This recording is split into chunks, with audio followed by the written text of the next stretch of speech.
blizu odlazni depo. Mene već bole tabani od hodanja. Dragi moj, kad smo već kod tabana? Ne razumem. Ne razumem ni ja.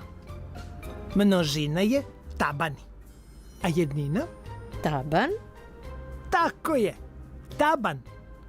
To je rodno mesto ovog gospodina. Zove se Kornelije Stanković. Je li to naš poštar? Ima isti zalizak kao poštar. Ne, to je naš poznati kompozitor. Živeo je pre više od 150 godina. A je li to mnogo? 50 godina puta 3. Znači mnogo, Akiko. I kad smo kod mnogo je voleo narodne pesme i crkveno pevanje. Baš kao što i mi putujemo kroz ovaj muzej. Tako je on putovao zemljom i beležio narodne pesme koje su ljudi pevali. Znači, bio je kao detektiv za muziku. Slušao je pesme po selima i gradovima. A zatim ih zapisivao da ne nestanu. Upravo tako, pametni moj, upravo tako. On je prvi koji je narodne pesme pretočio u pravu, notama zapisanu muziku. Kako bi ih i drugi mogli svirati na klaviru ili pevati. Njegova muzika se mogla čuti u crkvama jer je zapisivao i duhovne pesme.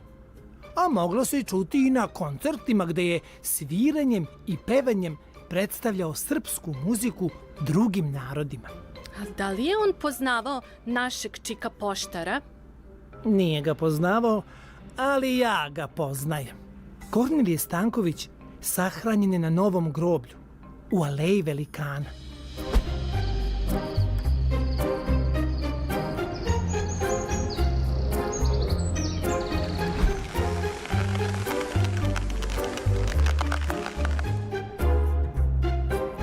Je li ovo čuveni i dugo traženi odlazni depo?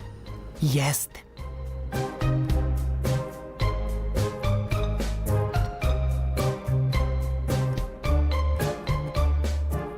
Po šapa mapi sa spiska nam je preostala onda jedino kutija.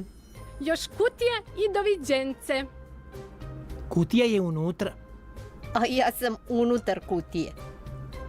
Ova će biti nova, udobna, putujuća. Poverujte mi. Dragi Harlampije, od teretane preko svih ćoškova ovog muzeja do odlaznog depoa sve vreme ti verujem. I ja ti verujem. Hajdemo unutra.